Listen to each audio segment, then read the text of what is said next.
Thank you for tuning in to the Eddie and Webby Podcast. The show will be starting in just a moment, so just kick back and relax.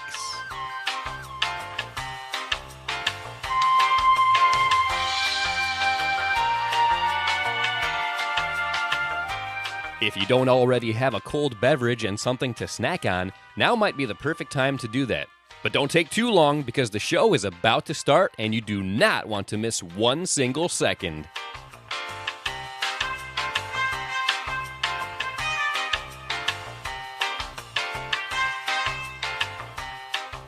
Would you like to participate in the show? If so, you can leave us a comment on YouTube, Facebook, Twitter, or if you want to hear your voice on the show, download the Anchor app and leave us a voice message.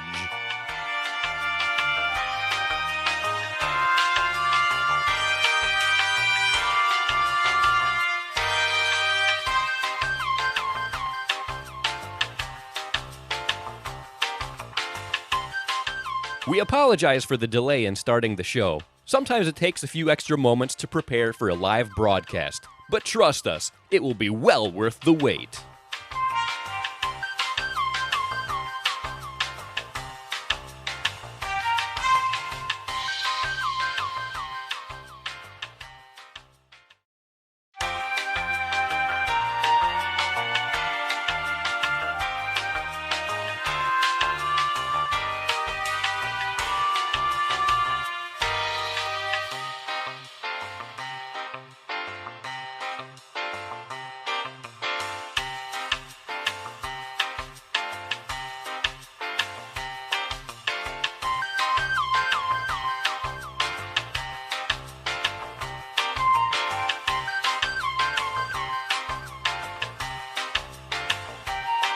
Thank you for tuning in to the Eddie and Webby Podcast. The show will be starting in just a moment, so just kick back and relax.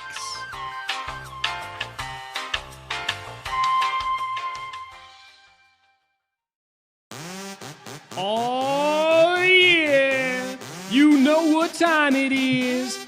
That's right, it's time for the Eddie and Webby Podcast!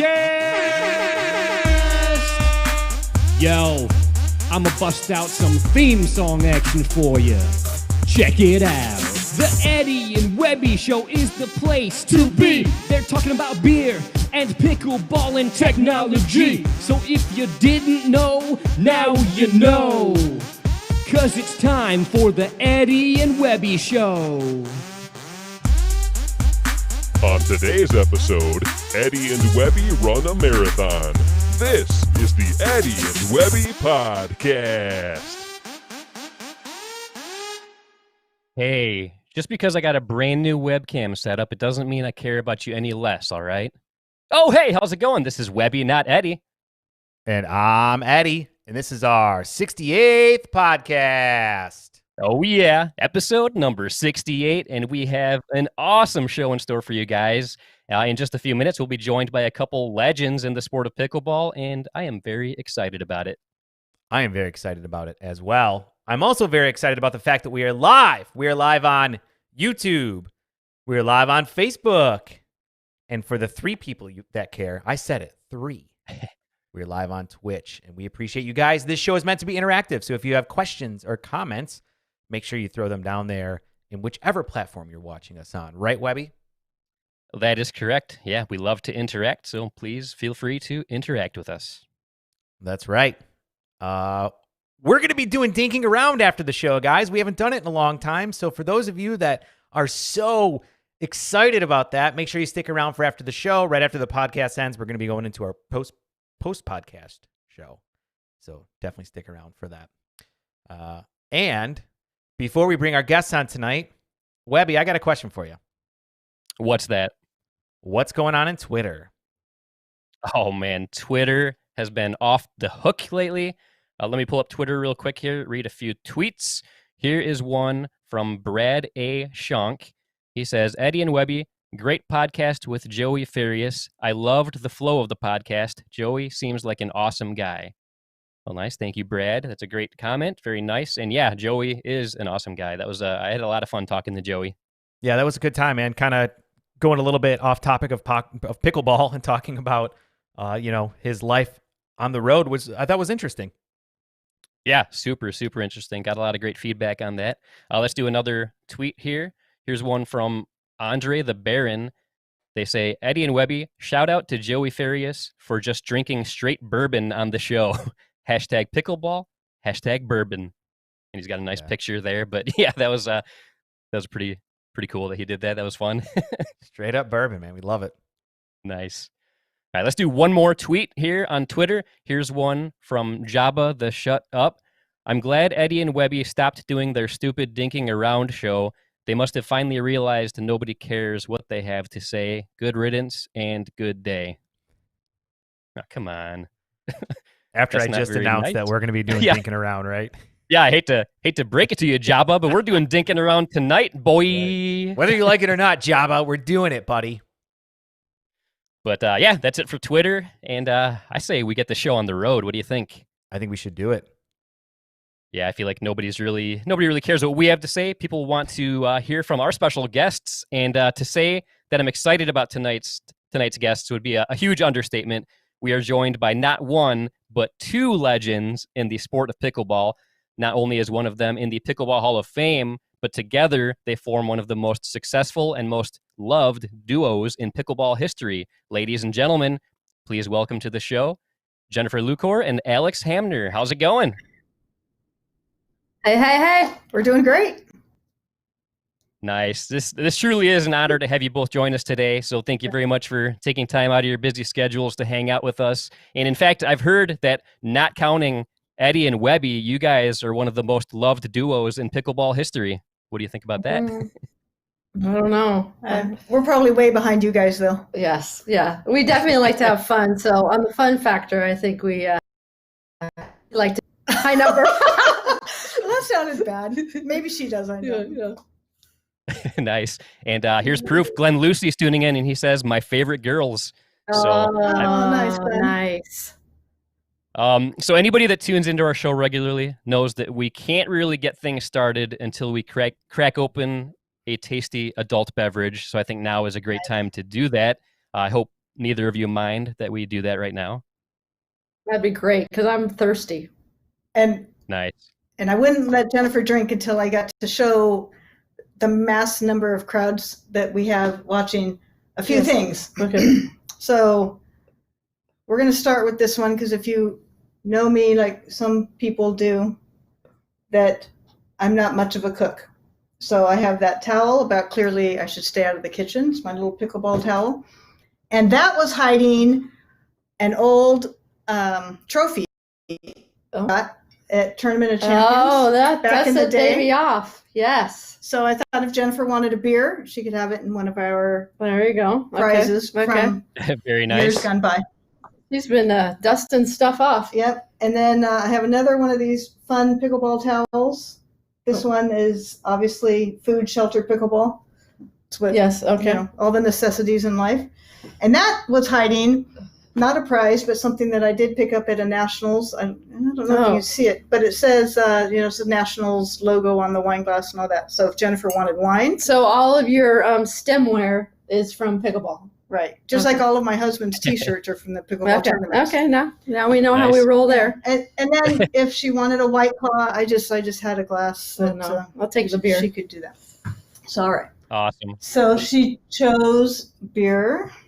So what else we do frequently What am I doing? is we don't drink a whole lot. Stop. So we just share one. So here you go. So, wait, you gotta wait for these guys. Oh. Because it is Hey, their guys. show. Okay. We'll take over. I'm drinking out of the wine glass then. Okay. No, feel free to take over. I love it. But yeah, there's proof that you guys are a great team. You even share drinks together. That's great. There's a lot of stories about that, but we'll let you get your cocktail first. All right. Don't mind if I Cocktail do. napkin? Okay. Wait, you got to see Would, my cocktail. Oh, napkin. Alex isn't done yet. I'm Sorry. not done. Okay, Look at no, me, go look for at it. me. Along with the I should stay out of the kitchen, is I have a cocktail napkin that says, if I had a cooking show, it would be called Do You Smell Something Burning? There you go. Okay. So there we go. Nice. That's our cocktail napkin. Nice.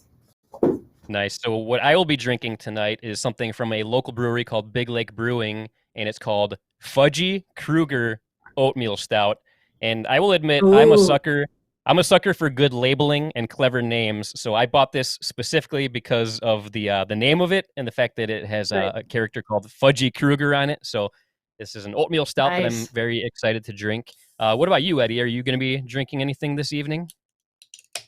I am. Of course, I am. And actually, this is a blast from the past. This is from episode maybe 14 when we had our first guest host on. We had Glenn on, and we drink Guebera from Cigar City Brewing. It's one of my favorites. I would say twice a year. I see this at Publix. I pick it up, and I'm always a fan of it. So that's what I will be enjoying tonight. Yeah, I love that one. That was a great one.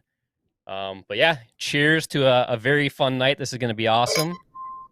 Cheers, And, you guys. This thing's huge. You can do it. Nice. Yes, mine is very tasty as well. I'm going to be enjoying that throughout the evening. That oatmeal, that's kind of like a meal. Yeah, there we go. Yeah, and you can have it for breakfast if you want. It's in the name, here for oatmeal breakfast, stout. Exactly. So before I ask this first question, since you're both very competitive individuals, I'd like you to play a game of rock, paper, scissors against each other to determine who answers it first. So go ahead All and right. do that, and we'll see who goes first. Wait, do you go 1, 2, 3 and show it, or 1, 2 show it? She's I like usually the show it on total the rule third. girl. I usually go On the third. 1, 2, show. That's what I do anyway. All right. Ready? See, that's a good question. Ready? One. Oh, Okay, I thought ready? they were counting for us. You can't. Ready? 1, 2, show. Winner! All right, so Jennifer is the winner. So I'm going to ask you something I'm pretty sure that you have never been asked before. So how did you first get into pickleball? Winner is answering first. That's right. Yes. So I got into pickleball because of my parents, Bob and Bev Youngren, who've been playing pickleball since the late, 1995. So they live in Surprise, Arizona now. And so they've been playing. And so for years, my brother and I would just pretty much make fun of my parents for playing this game with the silly name. And then I kind of got sucked in 2009-ish, I think. And then told Alex about it, and kind of here we are. So yeah, so it's definitely my parents' fault. Nice. And so Alex, so Jennifer told you about it. That was the first time you ever heard about it. Is that right? Well, actually, I have a good friend named Jennifer. Not this one. Gets confusing sometimes. Oh, okay. All right. But she had mentioned it because her in-laws would travel to these Thousand Trails places, and she had told me that there was pickleball, and of course I didn't know what she was talking about. And then I would hear it from Jennifer when we were on the tennis court sometimes, saying her parents were at pickleball. Right. And then finally, like she said, she dragged me out after about a year after she started playing a little bit. And there we go. And I'll finish her story for her. She played like 3 months, and then I said, Alex, there's this tournament I think we should play together, and it's called Nationals, and it's in Buckeye, Arizona, and I think we should go. So she's like, all right. So it was like a road trip, and then her first Nationals, she got silver in the Open Senior Mixed. Senior. I'm sorry, not senior. Yeah, senior now, not then. Senior moment right there. Senior moment. So she got silver, and then she's up on the medal stand, and they give her a check, and it was $250. And having her profession in numbers and accounting and tax and et cetera, she's like, oh my God, this is so cool. You get paid for playing.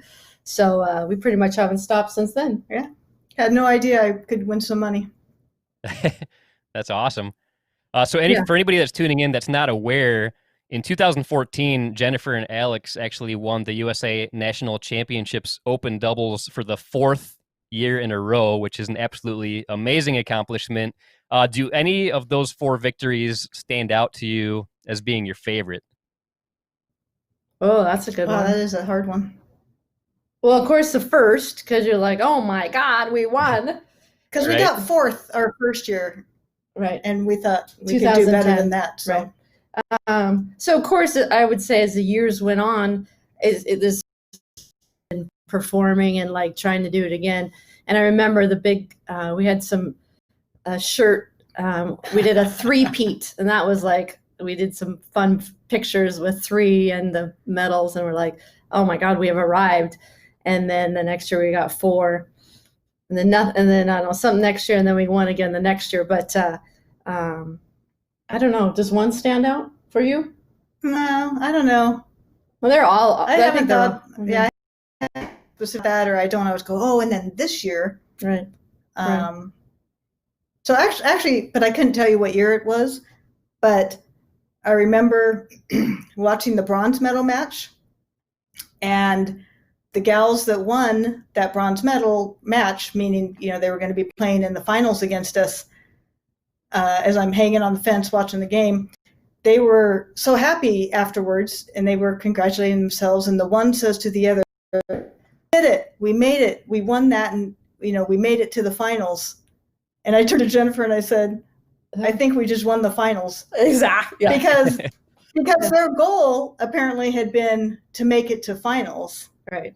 And instead of, yay, we won this one, let's do another. We've got one more, let's win that. Right. And sure enough, we won it. So I don't know. That always just kind of stuck in my mind. Like, don't, yes, just look at the map, make that your final destination. Right. Lesson learned for all you players out there. You want to win the finals, not just get to the finals. Exactly. That's right. Much more succinct the way you said it. Yeah, definitely some great advice. Try to win in the finals. Don't just get to the finals. Win in the finals. No trying. You will. I mean, you're there to give up your whole day. Yeah. It's not like, I wonder if we will. You're like, heck yeah. You took off work and we traveled. You're in, every game for sure. Very nice. So I have a ton of questions that I would love to ask you both. But I know you guys are on a time crunch, and we actually have a bunch of other people that have some great questions for you, and I want to make sure we get to all their questions. So I think now would be a great time to get right to one of our favorite segments, and that is pros asking pros questions. And this first question comes from somebody that you are both very familiar with, and somebody who was actually recently on our podcast. And here's a question from Rusty Howes. Hey, Jen and Alex. A lot of people don't know I own a lot of harmonicas and sort of know how to play it. I think Wes Gabrielson does too. Anyway, besides pickleball, what do you guys enjoy doing? You go first. I know. You go first. Hello to Rusty. Okay, I would say I'll go first. For what I also enjoy doing, I like being up in the mountains, fishing. I like fishing and kind of the nature stuff. Even though I live in Oceanside, right, and I see the ocean, I rarely go there, but I do. So I like the mountain stuff. Whereas you, what do you like, Missy? This is one of the actually kind of many very opposite things about Jennifer and I is that I really like the ocean. So I like to go to the beach. I like to walk at the beach. I like the beach. Anything with the beach and the sand and the waves, I'm pretty much good. And the traveling? Meh. To the beach, to her local beach, she's content. And I'm like, I think I need to go to another country. That sounds fun. And she'll say, oh my God, that sounds terrible. Yeah, I'm like, better you than me. Yeah. But I'll travel to a pickleball tournament. That travel sounds good. Yeah. Oh yeah, I can definitely relate to that. I love traveling for pickleball tournaments. So I'll also say that I did not know Rusty played the harmonica, so yeah, learned that. Wow, that's such a talented guy. Yeah, I didn't know that either, and I don't know about you guys, but I feel like we need to see this. Like he needs to do a video or something and prove how good he is on the harmonica here. We got to see this. Come on, Rusty. It makes me wonder if we want to hear it, but we at least want to see it. Yeah, nice. All right, so this next question, it comes from another legend in the world of pickleball. Here's one from Wes Gabrielson. Hey, Jen and Alex, Wes here. Hope you guys are doing well. I've got a couple of questions for you. First of all, what is your favorite tournament to play in throughout the year? Oh, you go first. Great question. That is a great question. Hello to Wes, too. Yeah, Love that guy. and I got to partner with Wes for, I don't know, a year, half a dozen tournaments, something like that. So that was a lot of fun. Nice to see. Thanks. I pretty much like all the tournaments. U.S. Open is just a lot of fun overall, and fun atmosphere and all of that. Nationals will always hold a place near and dear to my heart since it's the first one, and we've had so much success there. Right. So I would have to say maybe a toss-up between those two for just really different reasons. Yeah. I probably would have historically, because I kind of like pickleball history, that, it was like the first one, it was the only one, right? The big nationals in 2009 that started for our sport. And then each year it's grown, and, tons of volunteers that got it going and made it happen. So I think that one's awesome. But, it's really cool. We talked earlier before we went on air about the new pro series or pro tours, and so many more tournaments that are coming up. And it's just, all of them are just awesome for our sport, and letting more people know and play that just love this sport. Yeah. Yeah, absolutely. I love the fact that the pro tours are happening. Definitely, like you said, a great thing to be happening for pickleball. So that was a great question from Wes. We actually have another question from Wes. So let's go ahead and play that one. Second of all, what is your favorite drill that you like to do individually? All right. I'm going to let Jennifer answer this one. All right. Well, actually, I just did a blog post on my favorite drill, which is my one and only favorite drill. Which is why I thought I'd let her answer it. So it's sort of like a form of skinny singles, and in fact, I'll do a shout out. So my blog is at allpickleball.com, and especially with what's going on now about keeping distance and only maybe playing singles, but it's a form of skinny singles, and it's really realistic in your play of doubles or singles, and so Alex and I actually play it all the time, and I would say that's probably the one that we do all the time. Well, because it's both of our favorites. So yeah, and then so it's like, okay, we both did it. Okay, we're done. Let's go to lunch. We're not. Yeah. So that, I think that's a good one. And actually, while we're on this, can I do a fun thing and tell everyone that's watching that Alex and I want to give away some free stuff? Yeah, go for it. Okay. That'd be awesome. Cool. So what I was thinking is, we're so thankful that you guys, invited us on this, and we get to share a little bit with you. And so all the people that are watching live, if you email me, oh my God, look, there I am. If you email me and tell me you'd like some free stuff, Alex and I will send you, we could maybe send some, maybe we have a paddle, different things. So I'm just going to say of a variety of free stuff. And if you'd like some free stuff and you're tuning in, it's kind of like a give back, because I know everyone's busy, and but we're just stoked that you're joining us. And so, so email me. It has to be today. And send out an email tomorrow of the big winners. Very cool. That's very awesome that you're doing that. Much appreciated. Yeah. I actually do have a follow-up question. You mentioned your blog. How long have you been doing your blog? Oh, been doing it years. So I kind of actually started blogging when I was a sponsored player with Pickleball Inc., which is out of Seattle. And that was like 2012.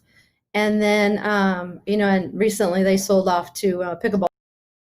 Kind of just rolled with my allpickleball.com hobby website, and then I just do my blog and posts and things like that. So check it out.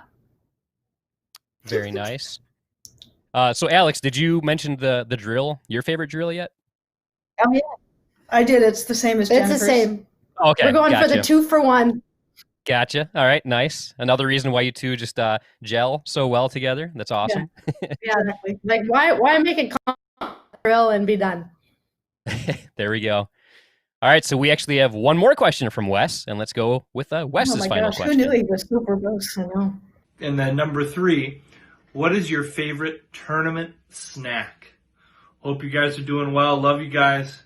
Take care. And Alex, Yeah. That is so awesome. Wes knows, like, we celebrate and we put our, like, your hands up and you're like, take that. Oh, that's so funny. And any of those players that have been around for a few years, they all know our favorite snack. Yeah, they sure do. And Wes is a great impersonator, so I think you got a pretty good look of what we do right there. Yeah. So if you have not been around us too much at a tournament, you would not know, but our favorite snack is peanut M&Ms. Yes. And a lot of people think they're not so healthy, and maybe they're not so healthy, but in my opinion, and honestly, that's the one that counts. Yes. I think they're great because the peanut gives you the protein, the chocolate, it makes it yummy. Yeah. And the hard coating, it doesn't get all melty and all of that. And so the sugar gives you that little short-term burst, the protein, the long-term burst. Oh. And maybe I've just made these excuses so I feel better. A sponsorship. So for years, so we go to Costco, and get like the 5-pound bag. And so I remember like when you're Brian Ashworth and Chris Miller, like, and Wes, and they're like, hey, Jen, like, and most all of the players. Yeah. So where you guys camped out, right? Because we can drive to National, so we bring all the stuff, right? So we find this corner, and so they know where we are, and then in between their games, they too come get a handful of our favorite snack.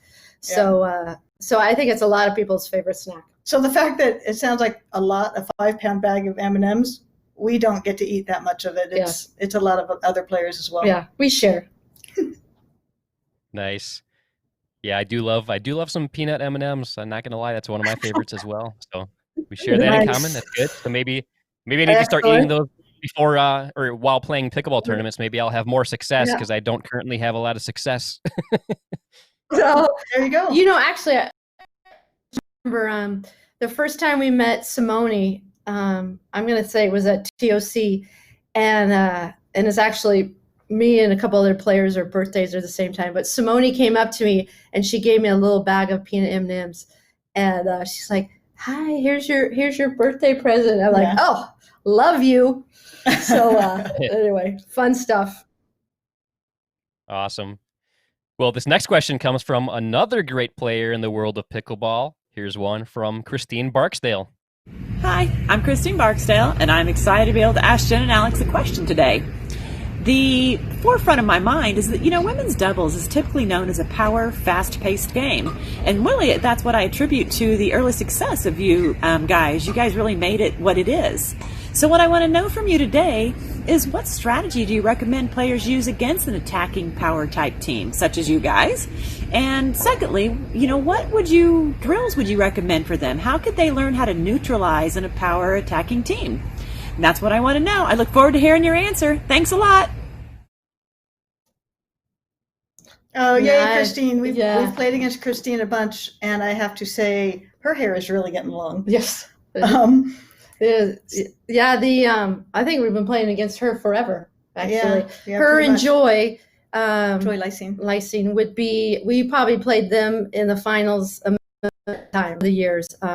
So it seems like she should be answering that question. There you go. But I love it. So thanks for the question. And so when Alex and I cruised in, we had some tennis background, but we would hit hard, we would charge.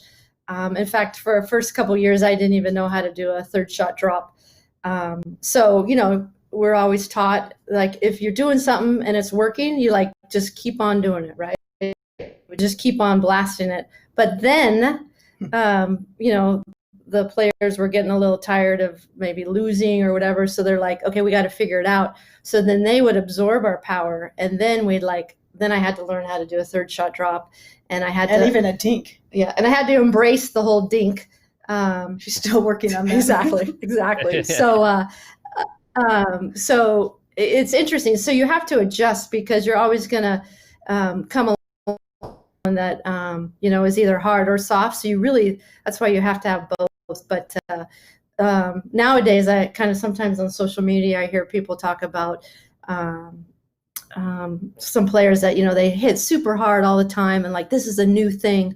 And I just laugh because we did it, right? And we've been doing it 11 years. But even before we showed up on the scene, there was people doing that same thing. So the whole, drive your third and stuff is not new, not created by us. And it's good to have a good variety of a game. Yeah, it's, I think, like a little bit of a roller coaster as far as there's driving, there's not driving, there's driving, Right. like the thirds are just a lot Right. of the hard shots. Right. Maybe it's being done a little better now. Maybe More talked about or whatever. But I guess to answer her question, that would be important. I would think just have balls driven at you and try to absorb them, try to block them, try to just take the pace off of them and be able to pop them back into the kitchen. And a drill for that is just find somebody who wants to hit hard balls at you. Right. It's sort of the whole reset, right? Because you always want to give them what they don't want, right? So if you're playing against that banger or whatever you want to call it, you can't give them that. So it's like, okay, so you got to figure out how to get them out of their comfort zone. Right. So there you go. And a good drill Awesome. for that? Skinny singles. Skinny seagulls. Oh, wait, we mentioned that. Perfect. Yeah, I personally love skinny singles. I have a lot of fun with that, and like if I ever play skinny singles before full court singles, I feel like I do way better because like I can hone in on my placement skills. So like it's just I don't know, I love it. Yeah, and on that drill too, it's a little bit different because you're not serving from the baseline. So there's a bunch of variations of it. But the whole idea is that you're doing this half court, either straight on or diagonally. But you hit all the shots you need if you're playing singles or doubles. So that's a good one. But thanks again, Christine. Good to see her. Yeah, for sure. Thank you very much, Christine. Now we have a couple questions from a fellow pickleball Hall of Famer, and this is from Steve Peranto. Hey, Alex. Hey, Jennifer. Steve Peranto here. I'm with another pickleball friend, Mark Sendelback. It's raining here for a few days in Oregon, so we're out fishing instead of playing pickleball. Hey, here's my question. This one's for you, Jennifer. You came to town here last year, and we were all excited and set up play for you to come. I think Bonnie set up all the play. And every time we have a well-known pickleball player like you, I get all excited and even nervous to be on the court with them. And I know you've traveled all over the place doing that. Do you ever get anxious and excited when you play with players that kind of have a name for themselves? I mean, you're very well known. And anyway, that was so exciting. And hope you guys are having fun on the Eddie and Webby show. We'll have another question in a minute. Wow, that's a cool setting to film a question. Steve always has the best settings. Yeah, I thought he might have his puppet or something cool. Maybe the next one. Yeah, that guy is full of talent, by the way. I would say, and you can okay. Then I don't think I ever got nervous because I think from day one, well, I know from day one that I've always thought of pickleball as just like because I think in life we all have such other serious things going on. Take care of the kids or the house or the parents, or you got your job and just stressed out. So pickleball was always the place to go for your couple hours just to like leave it all behind and just have fun, play the points, laugh, meet up afterwards, have dinner, drinks, whatever, friends. So I kind of keep that in my head, like the tournament, fun destination or a new place to play. And it's I think for me, I just keep it fun. And we've been playing so long. So when we did tournaments like with Christine and Joy and Steve Wong and Chris Miller, and Billy, and there was no prize money. So except for nationals, except for your $250. Exactly. So sometimes people say, does that stress you out? I'm like, no, because we're playing for the money. We're just trying to like do the best we can that day, and then you just go home and you just like feel so good because you like whatever happened, good or bad, you just did the best you could, and then it's just such a fun thing. Yeah. I don't know. Anything to add for Steve on that? Well, it was your question, so okay. I'm good. Okay, we're good.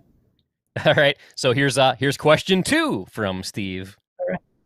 Okay, this question is for both Jennifer and Alex. I'm sure you get to learn new drills, all the different people you play, and work on new things. Are you still trying to improve your game and finding out some new secrets? And if you are, could you tell us what you're working on right now? Ooh. You go, Alex. Gosh, do I want to give those secrets away? Hi. Well, Steve is like the drill king, right? Yeah. So we can never compare the variety that he has for sure. No. And obviously, we have our one favorite drill, so And if you got one, do we need more? You're covering it all, really. So yeah, I think if you're not always trying to get better at,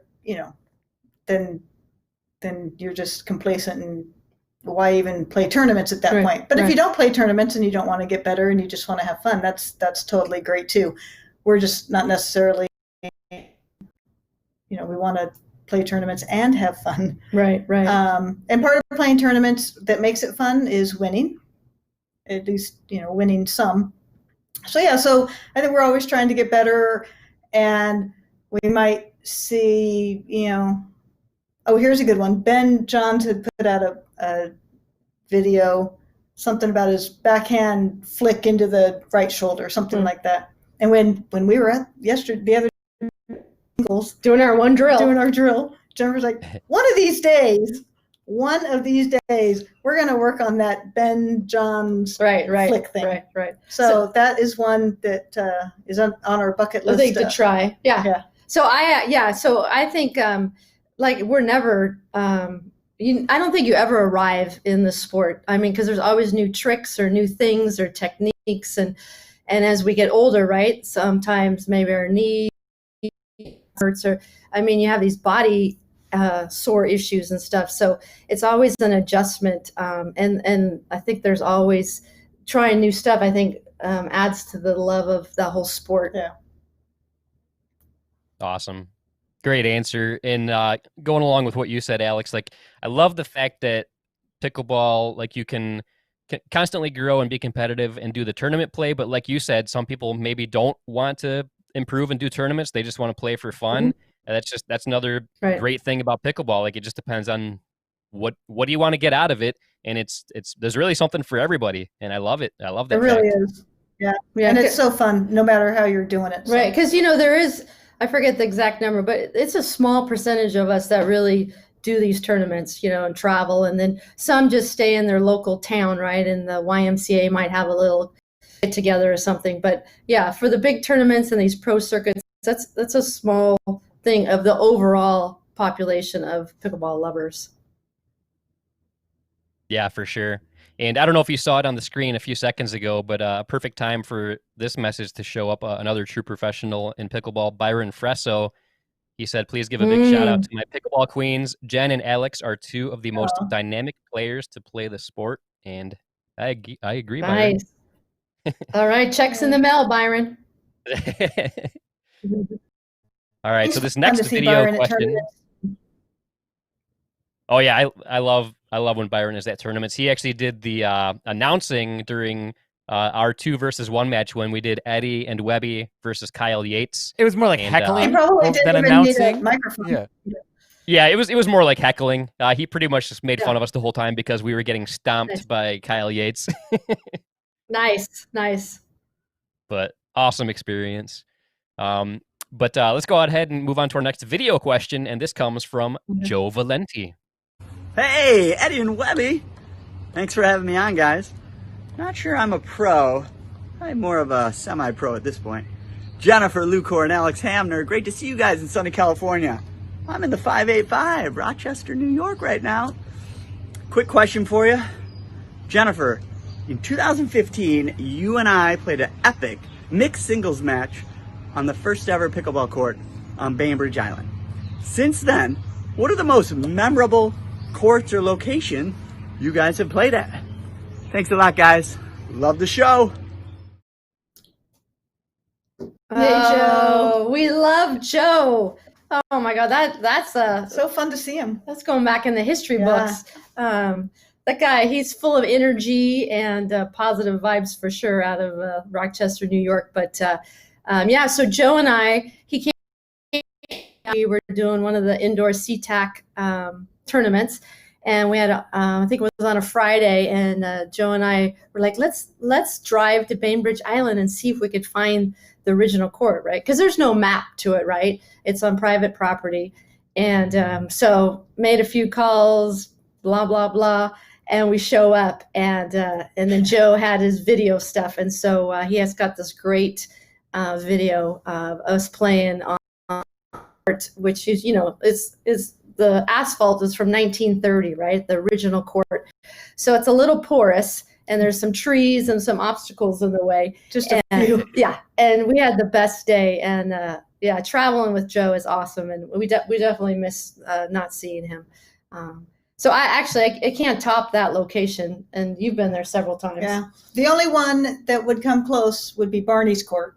Right. Barney McCallum, the other, or another of the three founders, and his Bainbridge house is about 5 houses down, and he's got a court there, and we really enjoy playing there. Right. Same, hidden within the trees, and such historic.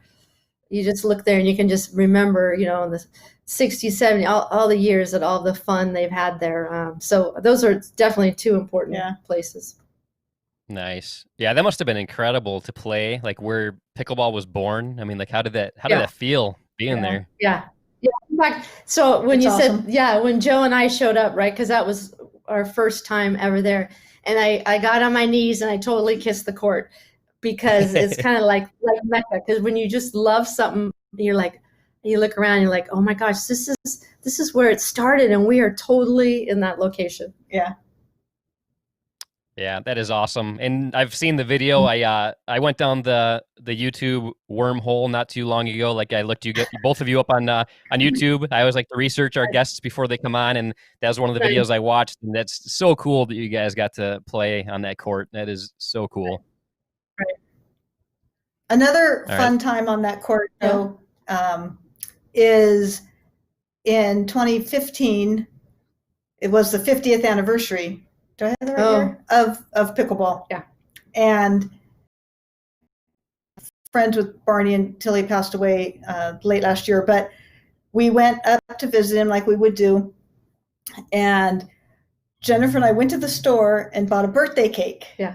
And we took Barney and the birthday cake, and we went to the original court and lit the candles and sang a little happy birthday to pickleball on the original court. That was pretty cool. That was cool. I had my selfie stick, I was kind of new at it, whereas then, the teenagers knew. Barney, like, look up. He's like, what's that camera doing? And so we have actually two versions of it, and we sang it. And that'll be special in our heart forever. Yeah. Awesome. So our next question actually comes from another Pickleball Hall of Famer. We don't have a video, but he sent us a really nice text message of a question for you. And this is from Yoda, aka Mark Friedenberg. Yoda. And he says, there are many great individual players that team up but do not gel together. You both have won countless championships together. What is your secret to gelling together? Why are you so successful? When you are down, what do you say or tell each other? Do you talk strategies? Do you tell jokes to relieve the tension? Let us know your secrets to championship play. It's a very loaded question, but a great one. Thank you, Mark. Yeah, that's awesome. I mean, Yoda, we got to meet him early on, and he knew my parents, and he's in the Hall of Fame. So that guy's done a ton of this sport. So definitely a shout out to that. Yeah, and he's so funny. And his one question there was about sex. Did you notice? I got to play in a tournament with Yoda one time, and that was a story because that's another. We need to come back. We have so many stories. Yeah. But about the gelling thing, let's just cut to the chase. I think we just got lucky. We met 20 years ago or so, by playing tennis, Jennifer joined the tennis club I was at, and the pro said, hey, call this girl. So he did. And we started playing league as a team. And we just haven't stopped playing as a team from then. And so, when we get ourselves into trouble, we dig ourselves in a hole on the pickleball court or whatever, we can be a little bit, maybe pretty honest with each other, like, hey, pull your head out, or she's like, your apex is looking a little off. Yeah. Because my drop shot was really a volley, right? So like, oh yeah, okay. Maybe you want to go back to driving that third. Yeah. So just stuff like that, we just make fun of each other, and we figure we'll get out of it one way or another. Right. And there's always dinner and wine at the end, like whatever happens. Yeah, pretty much. We just figure every time we walk off the court, we just won the match, so it's all good. Yeah, exactly. And sometimes I remember, like, we're talking. Someone asked me, "Oh my gosh, I saw you guys talking." It was a timeout from the other team. What were you guys talking about? And I'm like, we were actually talking about what we wanted for lunch. Things are important. So, did you remember to pack the Triscuits? Yeah. Where's the M&Ms? So I mean, we do some strategy, but I would say, well, I kind of play by the seat of my pants sort of thing. Just, but there is strategy here and there, and usually many times doesn't go well. Hit to the girl in white. Next 3 balls go to the one in pink. Or like, I'm pretty sure I said white. It's like, oh yeah, okay, I'll try. Yeah. So we just kind of talk it through, and because we know what needs to be done, but sometimes, one person might get in a hole, a couple points or whatever. And so you kind of try to adjust and say, instead of dropping it, why don't we just drive it, to kind of get out of that hump. But yeah, I mean, any kind of negativity, doesn't matter who you're playing with, never helps. So, and we've never had that. So it's more of, more humor and again, staying with that whole fun factor. Awesome. Great stuff. This next question comes from a couple of very special people. They are longtime pickleball instructors and ambassadors, and they actually just so happen to be Jennifer's parents. So here's a question from Beverly and Bob Youngren. Hi, everyone. Thanks for asking us on your podcast. Have a question for Jennifer and Alex. Your pregame routines are really important. I've been in the car with you early in the morning when you have an 8 a.m. match. I think the viewers would get a kick out of the music that you listen to get you pumped up. Because once we arrive to the venue, it sometimes spills out into the parking lot. So maybe you can share with us your playlist.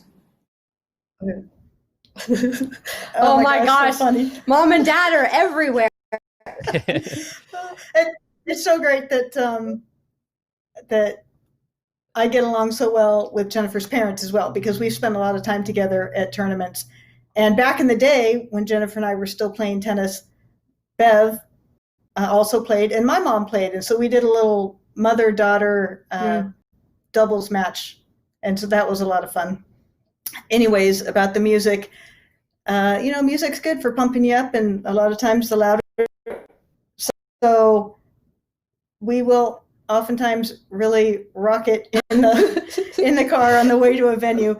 I, of course, don't know the music, Right. So when we say rock it, right? So we have the same playlist from forever ago, right? So, but I could say like the Black Eyed Peas, the Let's Get It Started, and I Got a Feeling pretty much would play over and over. And we would have that on. Rocket, but but it would be loud. Yeah, and it was about tonight's the night and we're gonna win, and then then maybe We Are the Champions kind of got through in there. So pretty much if you just play those 3 songs over and over throughout the day, you too can win 4 nationals in a row. Yeah, but nice. I think my mom it's like 6:30 in the morning, right? So we're driving to the venue, and we just got the music going, and we're in our seat. Ready, and she's just like, oh my gosh. I go, oh, we do this every day, so fun. And Bev would be talking because not because she's social, like mother, like daughter, and And she would try to talk over the music and, like turn it up. Can't hear you, Bev. Music's too loud. Nice. Yeah. So anyway, that's kind of cute that my parents did that. Yeah, So, that's fun. yeah, Love them. Yeah. There's a lot of, it's kind of neat with so many years, like lots of parents, like Christine Barksdale. I was just thinking of her like dad. Yeah. her parents, and then we'd all show up at the end, having dinner, and we all played each other all day. So it's cool to have all the family around you for sure. Oh yeah, definitely. And that wasn't the only question. We got one more, and this one's from Oh my Bob God, Youngren. one more. And I have just a real short question. First of all, I miss you both. But I thought maybe the viewers would want to know, since you were both, I thought, outstanding tennis players, what made you switch from tennis to pickleball? Great Nice. question. Look at Dad talking. I know, that's really quite amazing. And we'll almost make And Alex almost cry. Yeah. Because, Alex is like family. So, in fact, my dad at tournaments would say, both my daughters. Yeah. And they're my like, daughters are in the finals. yeah. And they're like, Alex? Yeah. And so yeah, we adopted her years ago. Yeah. We'll do some clinics sometimes with Bob and Bev, and Bob will start talking like that. And I didn't know you guys are sisters, but I see the resemblance. Exactly. They're like, yeah, we're not. So, but thanks. Yeah. What was the question? I don't know. Dad, what made us stop playing tennis? Yeah. It was their fault. I think we already shared that. Yeah, pretty much. That and once like the tournaments, proved to be just a lot of fun and worthwhile. There just kind of became no time to play both. Right. With having, working and kids that, were still at home. From soccer carpool and baseball, speech and debate and then working. And so we had to pick one, and pickleball won. So whoop, whoop. There you go. So Nice. Good question, hey, Bob. while we're still those were here, awesome questions. so the people that are still live, because I know people maybe pop back, but if you're checking it out right now, if you want some free stuff, like a free paddle, free stuff, Alex and I thought we'd give away some stuff. So if you're tuning in today, then you can email me. Oh my God, look, Jennifer, email me and tell me that you want some free stuff. And then tomorrow we'll shoot out an email to the winners and stuff. But if you're checking out this video next week or next year, then it doesn't count. So it's only for today.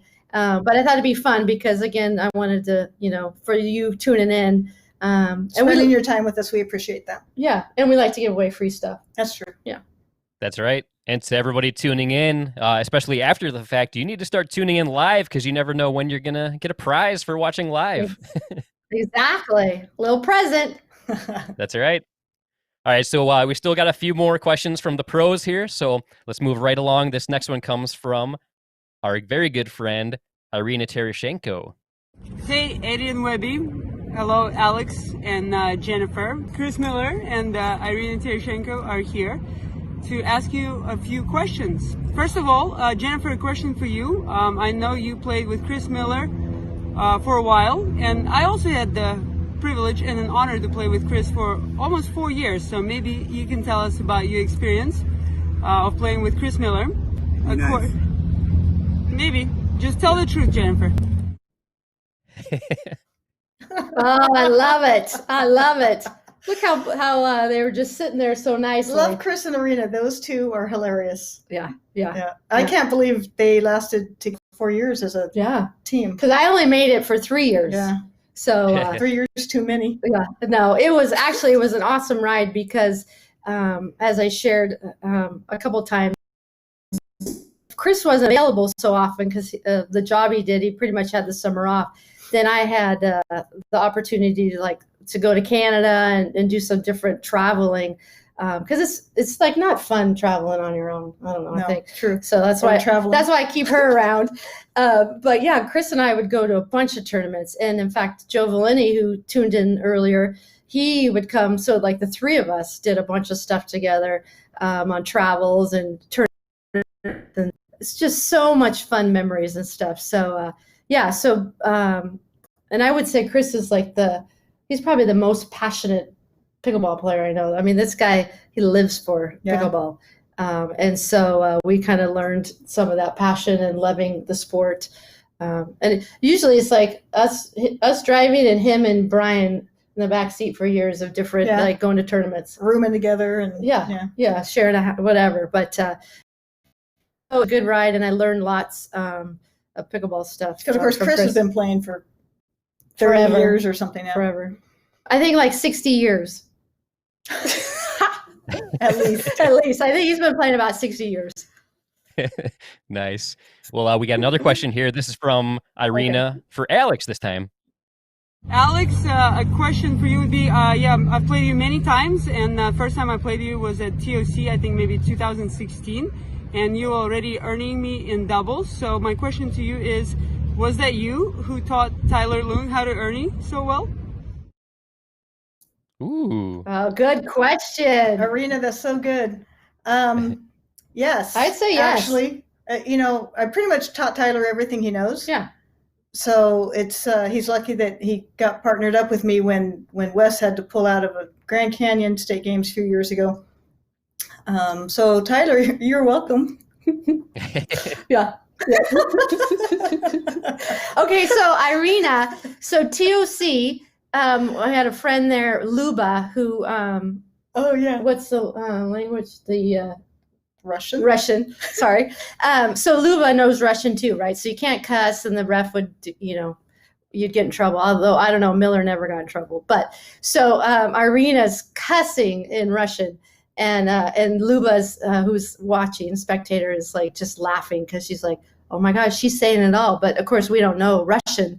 So Irina got away with it.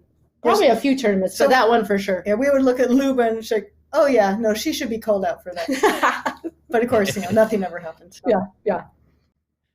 Nice. All right, we got a question from Chris Miller for Alex now. Let's go ahead and play that one. Alex, we play so much against each other. We never played together, actually. Maybe someday. Do you have a fond memory of the game, who we played, what match it was, what we played against each other? Because I know I was part of a Jen. I know you played with Tony Negretti once. We played a lot of battles, so it was really nice.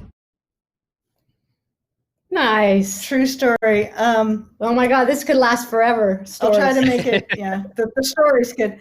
And no, Chris, we probably won't ever play together, but thanks for asking again. So yeah, I think the tournament Chris was asking or is referring to was out in the California desert, and you may not be aware, but my visor that I wear is a little bit on the large side. And they probably know that because it's the only visor she wears, and it's like huge. And if I don't have it on, no one knows who I am. So, right. And Miller would always give me crap for that. So we were playing in this tournament. I was playing with Tony Negretti, and Miller had said to me, "Gosh, you can't hit me. You can never hit me. If you hit me, I will play with your hat on." And this is in the finals of, the mixed doubles, obviously. So we're playing along, la, la, la. I hit a ball and it hits him in the foot.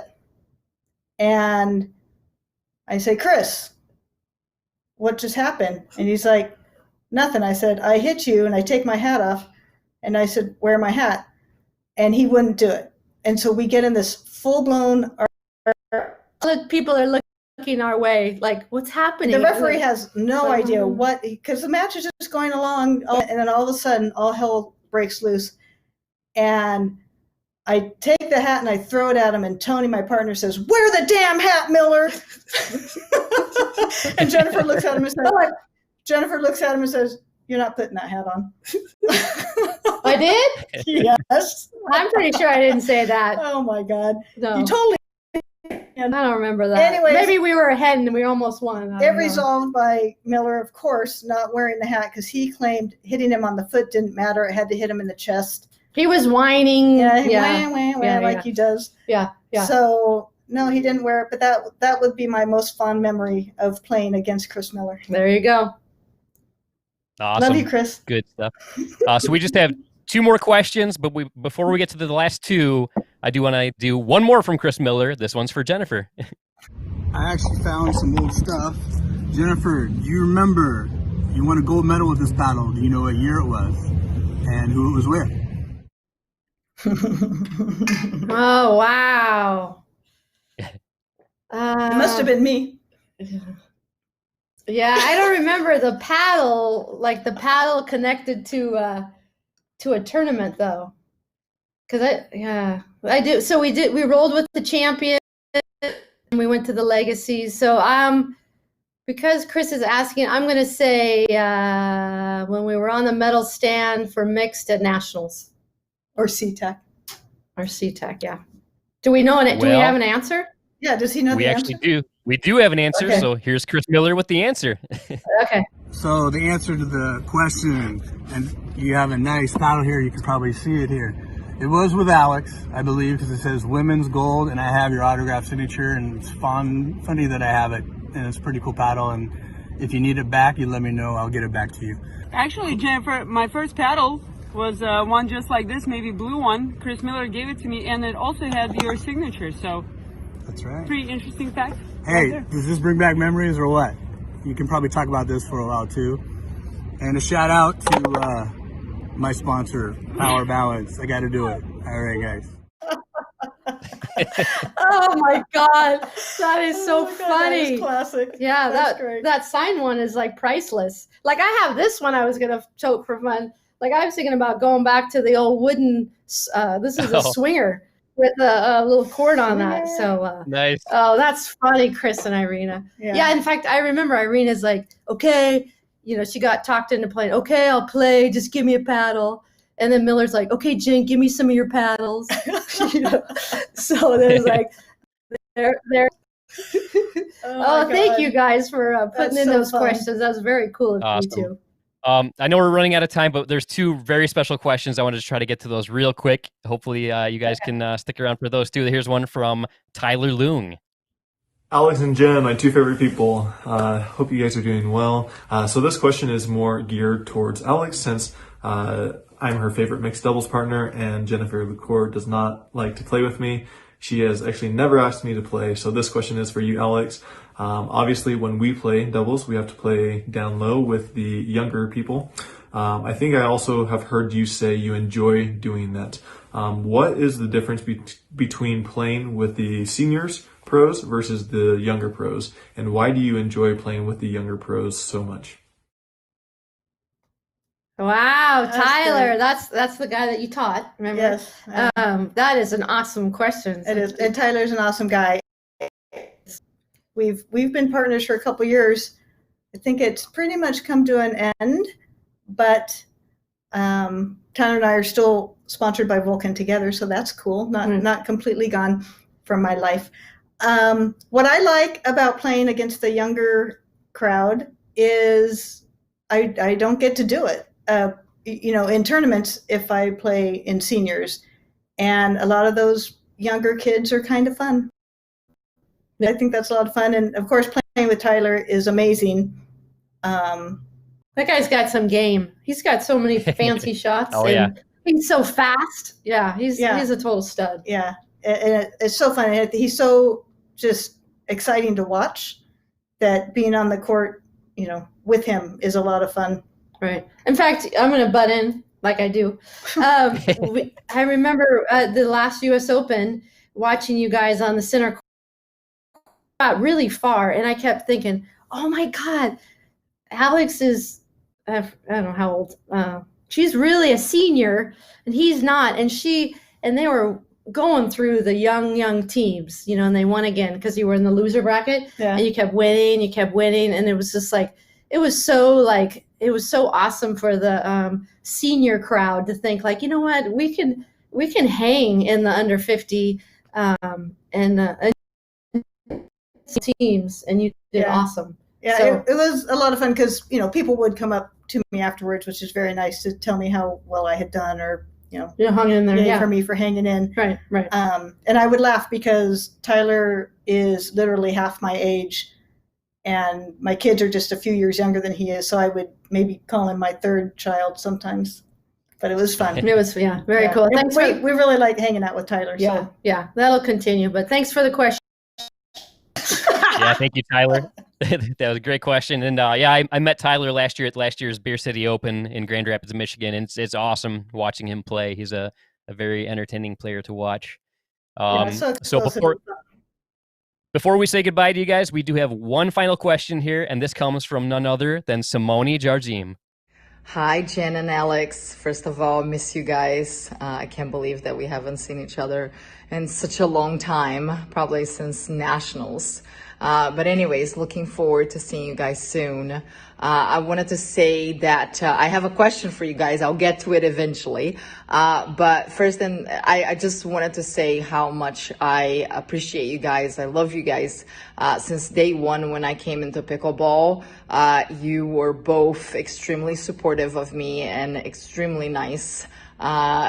Alex even coached me a little bit, and we just got to know each other, and I am very honored and privileged to be your friend. I watched pickleball before I came into the world of pickleball, and I watched a bunch of you guys' videos and all of your championships and everything that you accomplished so far. And I know that you have lots more in store. But one thing that I loved was one time I watched you guys on the road or doing something like that. And I wanted to see if you guys could share some of the stories that you have had while getting on the road together and, packing up and going places.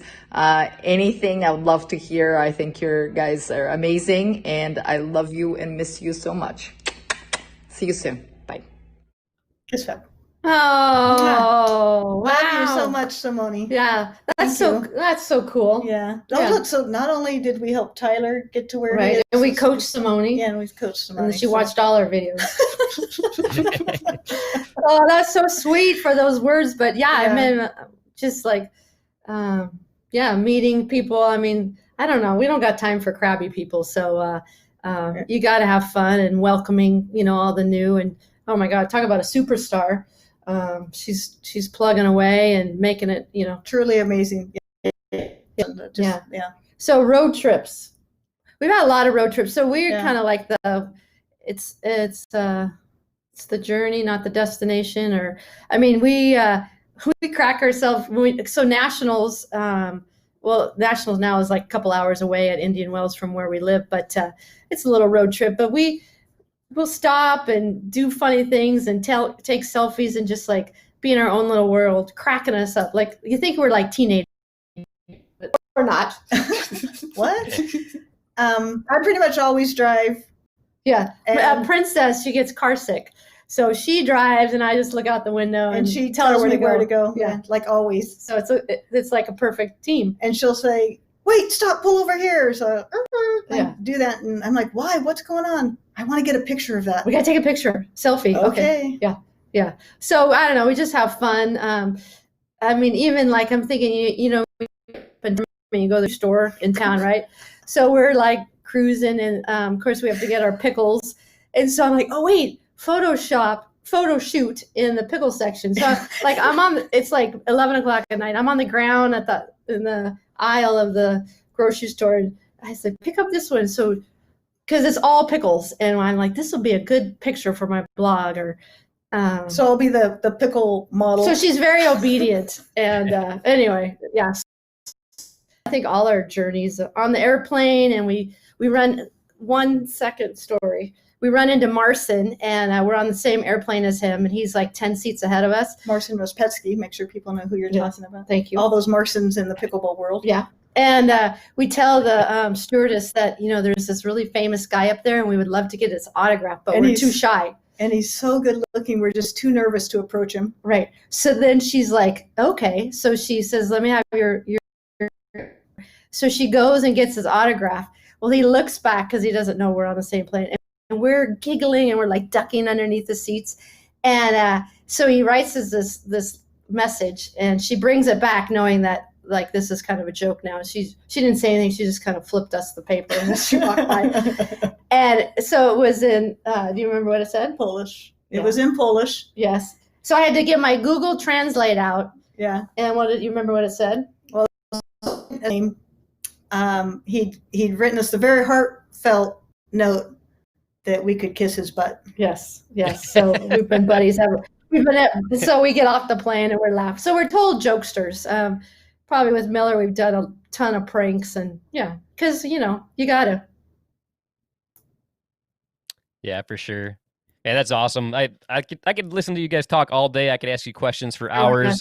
But unfortunately, I see our producer is giving us the signal that it's time to start wrapping things up. So we're definitely going to have to do a round 2 and have you guys back on. I know Eddie and I have a bunch of questions for you. We could do like a Q&A session with everybody tuning in live. I know we could easily have gone on for hours, but I know you guys have places you need to be. So before we wrap up and say goodbye, is there anything you want to tell everybody that's tuning in, like how to follow you guys or anything you want to say? Well, I want to say thanks for tuning in and watching. Yes.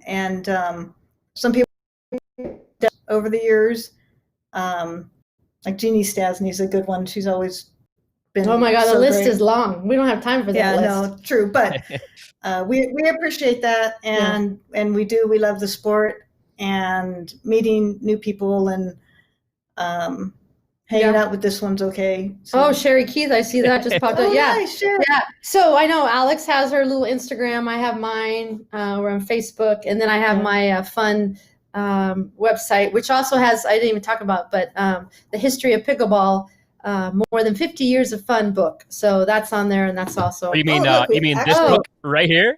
Yeah. Or this one, I don't know. Wait, or this one.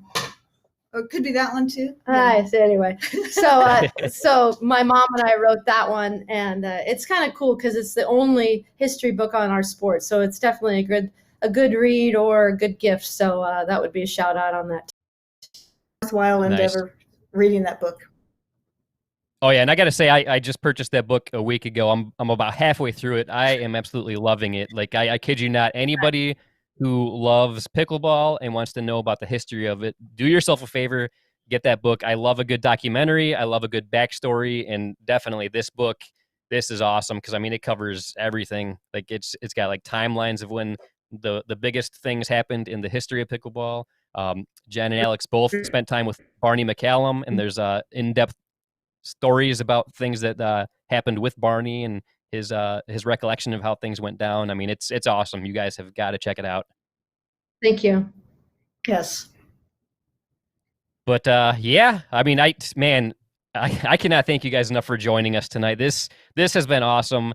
I cannot wait to have you guys back on again on a future episode so we can dive into more things, talk about some stuff that was in this book, because I have a bunch of questions just about stuff that happened in this book that I want to go over. So yeah, we are definitely going to have you guys back on. If you guys, anybody tuning in, if you ever want to get a good education on pickleball, just look up Jennifer and Alex on YouTube, and you're going to find some great instructional videos. You're going to see some awesome matches, and yeah, I mean, you could get sucked in a YouTube wormhole for many hours just watching stuff that you guys have done on YouTube.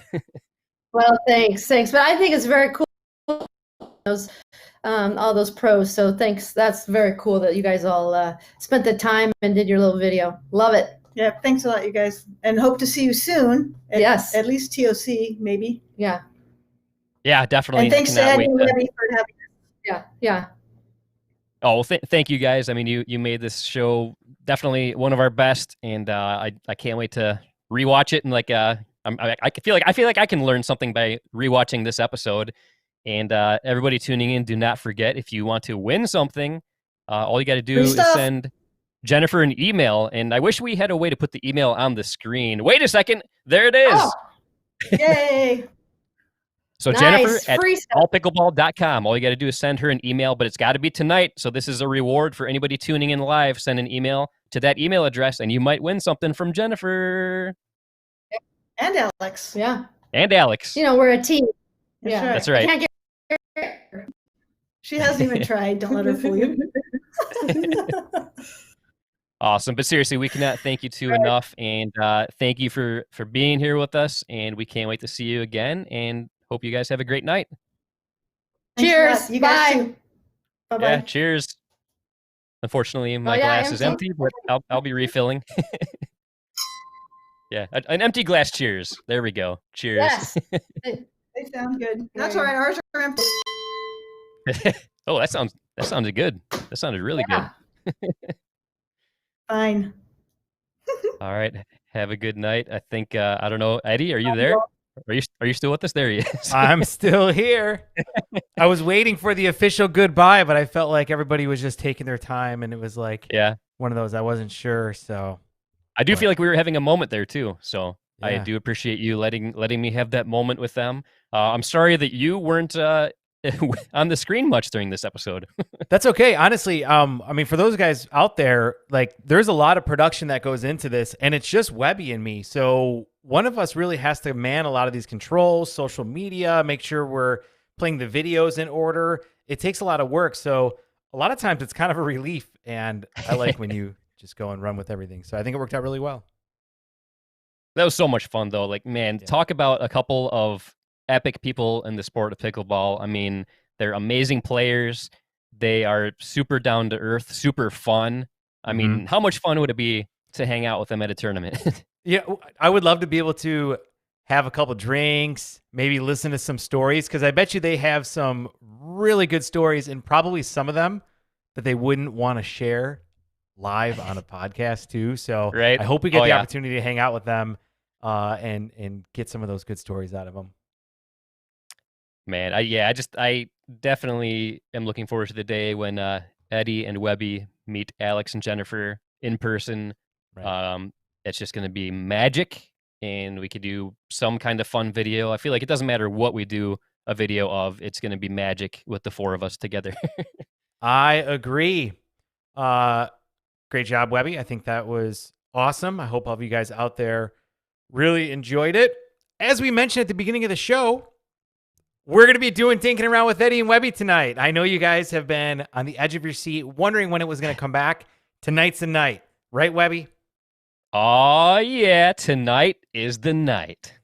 That's right. So if you guys actually want to come on that show, go ahead and send us a direct message through maybe Facebook. And if things work out, we might be able to even get you on. So you might have the opportunity to be live on Dinking Around with Eddie and Webby, the #1 post podcast in pickleball. Might be the only post podcast in pickleball. Right? Yeah. Anything else we want to cover tonight before we end the show and go to Dinking Around, Webby? No, I think that's it. That was a super fun episode. And rest assured, we will have Alex and Jennifer back on. And I feel like we'll just focus on Eddie and I asking questions, you guys all asking questions, and it's going to be a great time. That's right. Wonderful show. I definitely hope we get them back on again. I would be excited to be able to have more conversation with them. But fortunately, we have a ton of pros that are willing to submit questions for other pros, which is great because I love that Pros Asking Pros Questions segment. It's a good one. So on that note, wait a minute. I'm not there yet. This was episode number 68. We want to thank all 68 of you listeners out there. You know who you are. We love you to bits. Kiss you on the lips. And on that note, I'm Eddie. And until next time, this is Webby, not Eddie, signing off. Yeah.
Dinking Around with Eddie and Webby was not filmed in front of a live studio audience. Oh, yeah. We are back with a brand new episode of Dinking Around with Eddie and Webby, and I am just pouring myself a brand new beverage to kick off the show. How's it going, Eddie? It's great, but I have a question for you, Webby, and this is the most important question that we are going to hear tonight. You ready for it? I'm ready. Black Cherry, White Claw, or All Day IPA? Oh, I would go with All Day IPA, all day, every day. Isn't that the Canadian version? IPA? All day IPA. Nice. That's right. Canadian jokes are the best. I wish I had more. Very nice. Did you know, Webby, that I'm half French Canadian? I did know that, but I bet most of our viewers didn't know that. I'm kind of a mutt. I have a very mixed ethnic background, but half of me is French Canadian. My mom was born in Canada. In fact, she didn't become an American citizen until I think I was in middle school. Interesting. Mm-hmm. So I don't know if you saw this earlier during the main podcast, but the drink that I'm drinking tonight, it's from Big Lake Brewing, and it's called Fudgy Kruger Oatmeal Stout. And I love that name. Move and I there love you the go. artwork. I love the artwork on the can.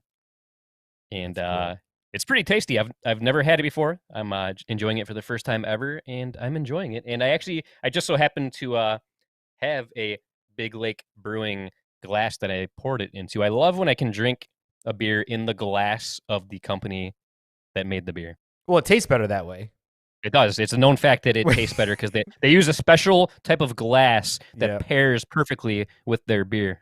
Where is Big Lake Brewery from? I believe it's in or near Traverse City. I'm starting to lose track of where all these places are. Or no, it's Holland. I'm sorry. It's in Holland, Michigan. My neighbors down here in Naples, they actually just the other day they were driving by and they just bought a place in Holland. They're going to go spend the summers nice. there. Yeah. Holland is a very nice place. They have a great pickleball community too. There's the best indoor gym court surface that I've ever played pickleball on is in Holland. And I know that probably sounds like an oxymoron, like a good indoor pickleball gymnasium surface pickleball court. What makes it good? Is it the lighting? Is it the grip? Is it like what is it? It's like the full package. Like it's the best lighting I've ever seen indoors for pickleball. The floor, it's not that super reflective type of floor. Like a lot of gymnasiums have the reflective flooring and the lighting just bounces off it horribly and it's easy to lose sight of the ball. But they have a type of flooring that is not super reflective, has good grip, and they have really good, easy to see lines, and it's just awesome. In fact, if you look at some of the videos on the Eddie and Webby YouTube channel, I did a video at the place I'm talking about. Unfortunately, I forget the name of it, but there's a place in Holland, Michigan that is really good. Isn't it called Webby Plays Pickleball in Holland? I think it is called that. So yeah, just do a YouTube search for Webby Plays Pickleball in Holland. You'll find it. That'd be hilarious. But they have great outdoor courts also. So I mean, in the summertime, you can't go wrong in Holland, Michigan. Holland's fun, man. Good times. Obviously, I love the west side of Michigan. It's a great place I do too. to visit. I'm so bummed. We were supposed to be there for almost the entire month of May, but because of this darn COVID, we weren't able to make it. So yeah, very unfortunate. So as most people know, the Beer City Open has been canceled. Won't happen until 2021. Don't bring that up, man. You guys, I didn't want to cry tonight, and now you're bringing that up, and it makes me a little sad. I want to cry when I hear that. Yeah, I'm not gonna lie. I probably will cry a lot during the weekend that was supposed to happen because I mean that's like that to me that's like the Super Bowl of pickleball because I don't always get a chance to go to the U.S. Open. In fact, I've never been to the U.S. Open, never been to Nationals, and I live in Michigan, so it's very convenient for me to go to the Beer City Open. So like for me, that's the Super Bowl, and unfortunately, there will be no Super Bowl for me this year in the world. Well, of pickleball. Obviously, I like the Beer City Open better because it's not convenient for me to get there, and I still have twice now. So that's right. You do put more effort in to go there, so that shows that you do like it quite a bit. But you put a ton of effort to come down for Simone's tournament, the Florida Grand Slam, which was like 20 degrees out. When you got down here. Remember how freaking cold that was? Oh, it was so cold. Like it was crazy. Like I thought like there's no chance of me ever feeling cold down there. Like I knew you guys were going to be cold no matter, like, cause I knew you were talking about how there was like a cold spell. So I figured, it's probably like 60 degrees. That's freezing to those Floridians. And then I get down there and like, I actually had to bundle up. I'm like, what the heck? This is Florida. I'm not supposed to be doing this bundling up stuff. You brought all the cold weather down with you, that's for sure. I It don't was know a if you noticed blast, or though. not when I loved that tournament. Yeah, that was a good time. So much fun. The videos that you put together, all the vlog videos from that event were, I would say that number 3 is still probably my favorite vlog video of all time on our channel. I think, like, and I'm sure a lot of you out there, if you watch a lot of vlogs or you're doing them yourself, you realize that they're very tough. I mean, a lot of people, I think what they do is that they watch vloggers and they're like, oh, it's easy. I carry a camera around with me. I take video of stuff and then I go back and I add music to it. But it's not that easy.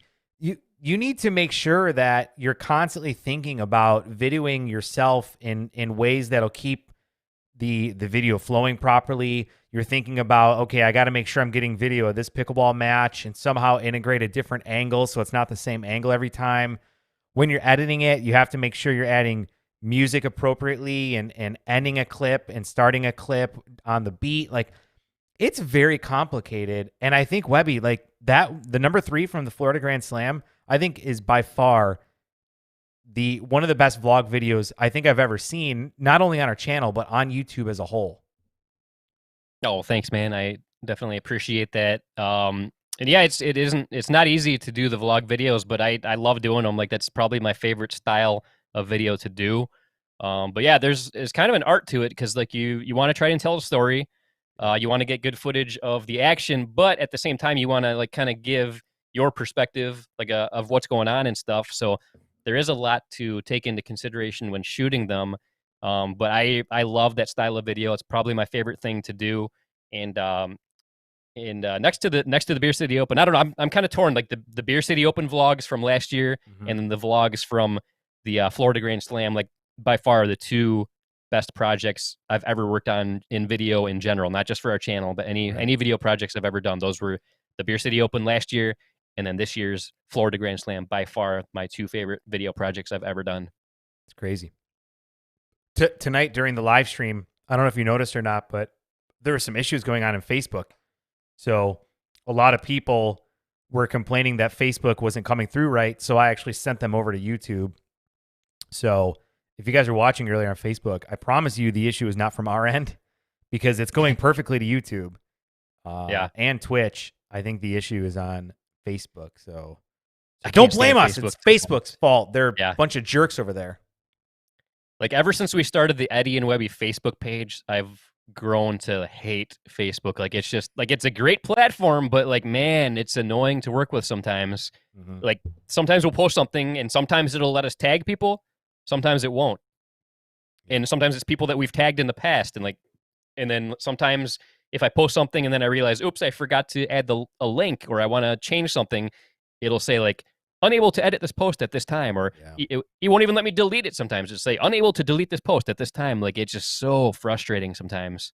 I so wish that the pickleball community wasn't so heavily invested in Facebook, and that they were using other forms of interacting with each other, forums, live streaming, because there's so many better platforms. But I think it has a lot to do with perhaps the demographic of pickleball. Typically, it's a little bit older of a group, and most older people are not comfortable with social media at all. And if they are, the furthest they go with it is Facebook. Like, that's like the one that they know and that they use. And so to move people off of it is kind of quite an undertaking. I know Jordan with Pickleball List, he's been doing a really good job of trying to create a community there that's outside of Facebook. But I still think we're a ways away from moving off that platform. Would you agree?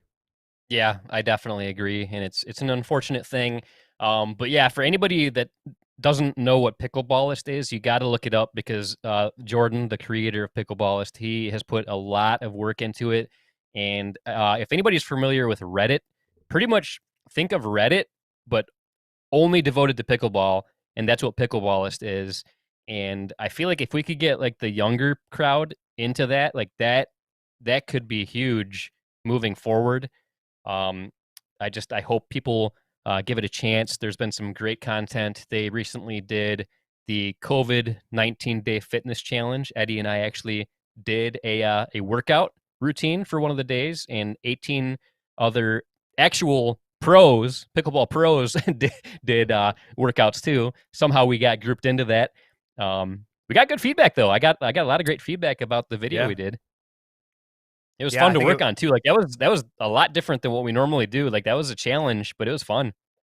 Yeah, I always like to try different videos, and that was I take that back. I remember after Simone and I started to do her live streams from her house, to like the indoor pickleball exercises that you can do. I did that one video where I did her drills.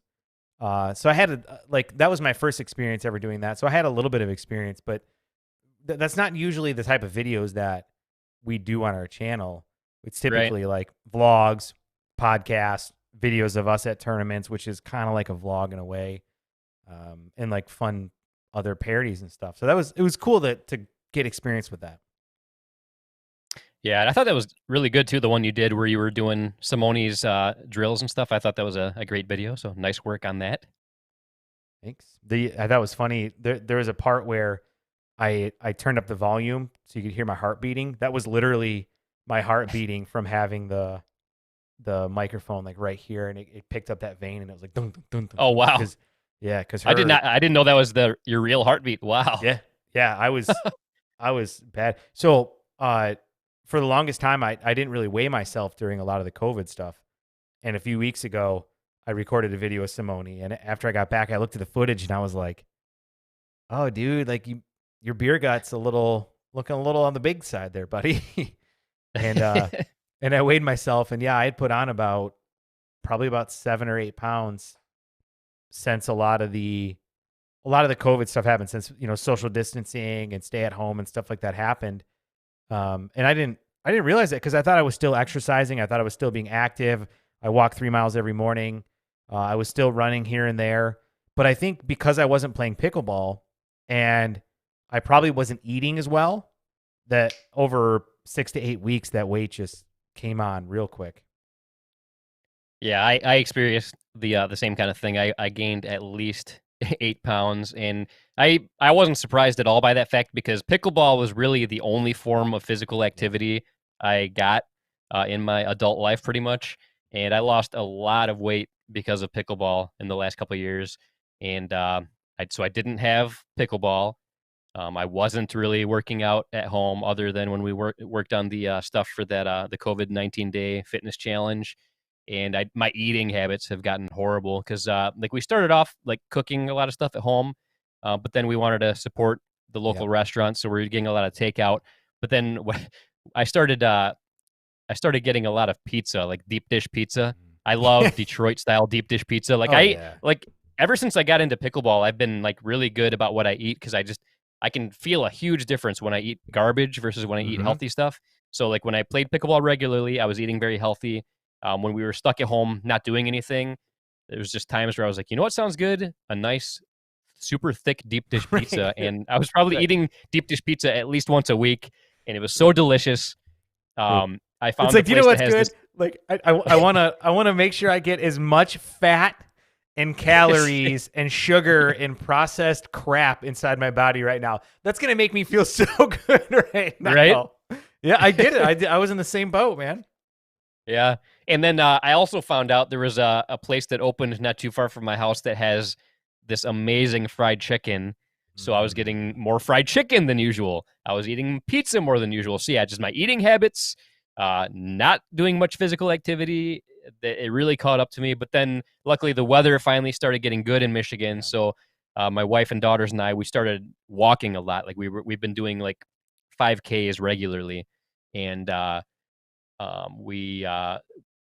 my daughter and I have been playing pickleball a lot. My younger daughter, Addison, she's really been getting into pickleball lately. And so her and I have played a lot of singles.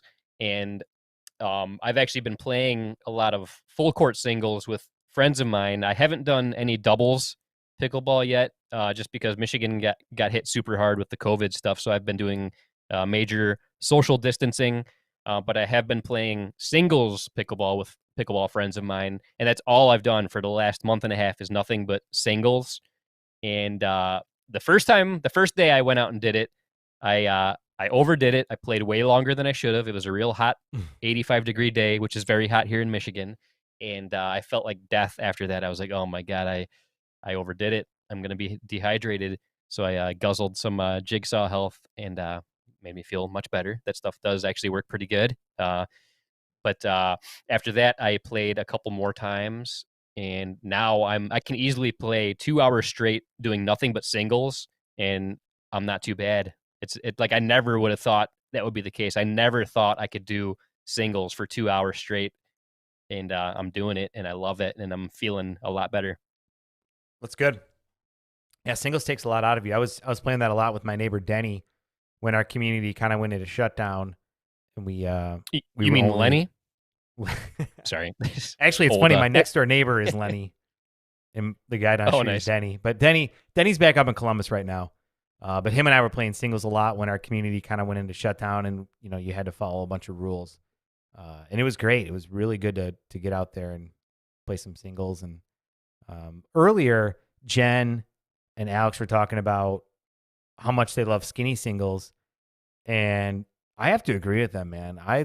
I love skinny singles. I think skinny singles is such a great game to be able to play, and I think it helps with so many parts of your game that translate into both your singles game and your doubles game. And it's definitely something that I thoroughly enjoy.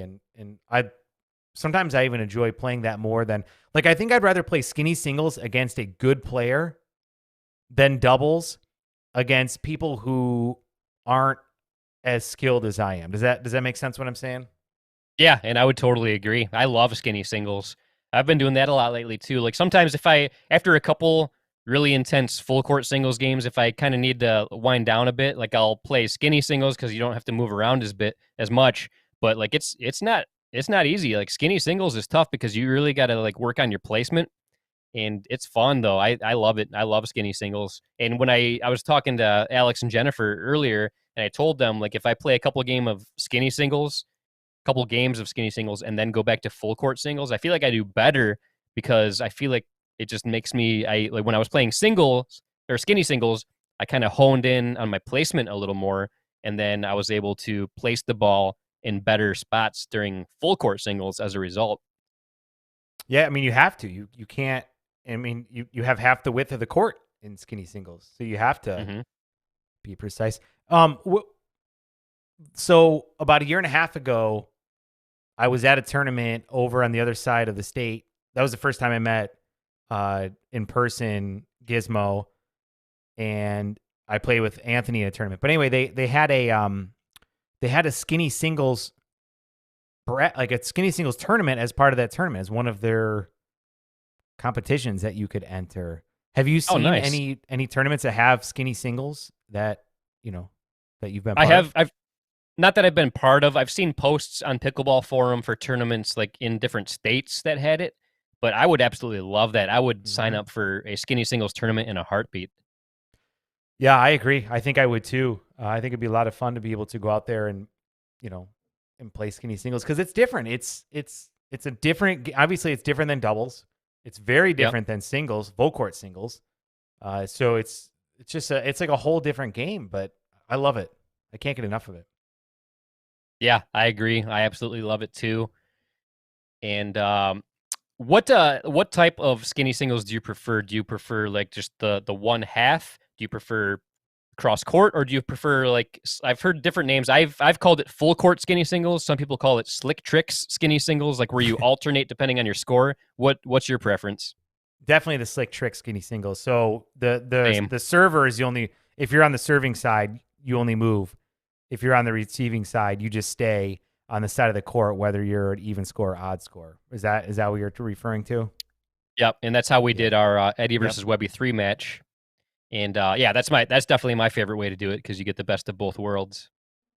Yeah, I agree. I think that is by far the best way to be able to play it. And it switches up your game. I mean, it changes the whole thing, and I love it. Actually, sometimes Johnny Pickleball and I will play skinny singles together.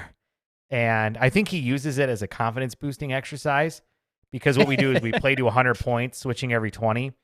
And 2 times ago I played him, I got 11 points on him before he got to 100. And then the last time I played him, I got to 7 because, dude, Johnny has been exercising like crazy, drilling like crazy, and his game is on point right now. So, yeah, 7 points before he got to 100. That's the result. Yeah. So the first time I ever truly got to watch Johnny play a lot, because I know I met Johnny at last year's Beer City Open, but I didn't really get a chance to see him play much. But I saw him play a lot during the Florida Grand Slam that we were talking about, this year's Florida Grand Slam. And man, he's a great player. And I got an awesome shot of him doing an ATP that made it into the vlog that you were talking about. And he's a very good player. Yeah, he's incredible, and he's obviously doing the Johnny Pickleball Show, which we are technically a sponsor of. He's been out there taking the show on the road. He was in Arkansas, right? Where was he? Was it Arkansas? Yeah, where's Vulcan? I think he was. I can't remember, but I think he was in Arkansas, and then he's been someplace else recently. Yeah, he was in North Carolina last week. This North Friday, Carolina, he's going to be in North Carolina this week. Friday night, he actually has Sarah Yates Barker, which is Kyle Yates' sister, Adam Stone, and Corinne Carr, who are going to be doing the Johnny Pickleball Show with him this Friday night from North Carolina. So that's pretty cool. Very nice. That's awesome, though. He's taking the show on the road. That's very cool. Totally agree. I know he's got a bunch of them coming up here that he'll be announcing soon once everything gets finalized, but it's really cool. I've been hoping that I could figure out a time to go and bring my live streaming setup to do one of the shows. It's just the timing hasn't worked out because some of the places he has coming up are pretty exciting. So keep an eye out for what Jonathan Andrews, a.k.a. Johnny Pickleball, is going to be doing here. Very nice. Something else that's pretty exciting is Cassandra Gerke, a good friend of ours and great pro pickleball player. She's actually going to be coming to my neck of the woods. She's going to be in Michigan sometime this summer, coming up real soon. So I am going to try to see if we can possibly do a little training session. I've done some training with DJ Howard, and I'm hoping it works out to where I can get some training from Cassandra Gerke. And you can count on there probably being a video camera or two when that happens. No, Cass is really shy. She doesn't want to be on camera. Yeah, I'm sure she doesn't want any part of that. She probably doesn't want me to practice with her because it'll bring down her level. But no, if that happens, though, that's going to be epic. Yeah, she's such a nice person. Yeah, she's super cool. Such a nice person. Great pickleball instructor. And I do want to get like some one-on-one training with a bunch of different pros, just because like I know a lot of them have different styles. DJ Howard, he was great. You do the videos with Simone. Simone has a great training style, but I feel like everybody's got like their own way to do it, and they're different, but they're all great. And it's just, and I've said it many times before. If you ever get a chance to do a clinic or some one-on-one training with a pro, you have got to do it because there's nothing like it. Which one do you prefer? Do you prefer one-on-one? Do you prefer clinics? Like what's your both? Like what do you think? So I actually haven't done a clinic yet. I've only done the one-on-one with DJ Howard. So I don't know. I don't know what the clinic experience is, but I feel like you can't beat one-on-one. I mean, I feel like that's just great because like they're giving you all their attention. They're focusing on what you're doing, what you can work on, what you're doing wrong, stuff like that. You've done clinics though, haven't you? Mm-hmm. Yeah, I've done both. What is your experience doing both of the different styles, and what do you prefer? So I think clinics are great for taking in a lot of information and getting a chance to play with a lot of different people and then getting advice from a lot of different top pros. So for example, if Peak Performance Pickleball Academy is not a sponsor, I'm not trying to sell anything here. I'm just sharing my opinion. But if you do a clinic at Peak Performance Pickleball Academy, you're going to have Simone Jardim. You're going to have Chad Edwards. You're going to have Catherine Parento, excuse me. And or Athena Trujillo. And or Phil Metz. And or Becky Ryan. And Dekel Bar was down for one. Corinne Carr was down for one. So you're going to have some of the top pros in the game that are there. They're going to be working with you in a group setting, but you also are going to get some personal attention from them. So to me, a clinic is a great way to be able to get almost like baptism by fire or drinking out of a fire hose, right? You're going to just get all this information just all at you at once. And you have to retain that, and then you got to go practice it, and that's what you use rec play for. But one-on-one lessons are great because now you can refine those skills, right? So my recommendation for people are utilize both.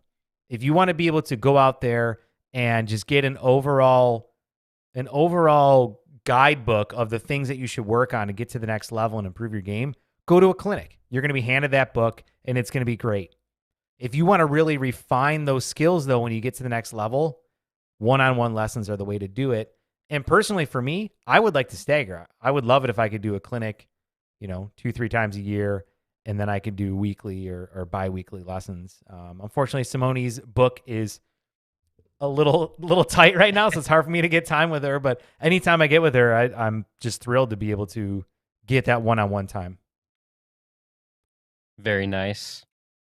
Yeah. So do you have any videos queued up that you want to play or anything? Or do you have anything you want to talk about by yourself for a couple minutes? Okay, I see what you're saying. Or should we wrap things up? Let's see here. We can wrap it up. What do you think? Should we wrap it up? If you had something good to talk about, I'd say go for it. Otherwise, let's wrap things up. I think we should wrap it up. I think so. You good with that? I'm good with that. By the way, that means that Webby has to pee. He's trying not to say it, but what's going on? Yeah, extremely bad, like almost bladder bursting bad. Oh, we're gonna get this bad boy going then here. I'm gonna cue the music right now because this has been Tinking Around with Eddie and Webby. What number is this, Webby? Do you know? I have no idea, to be honest. It's been so long since we did one. I can't remember what the previous number was.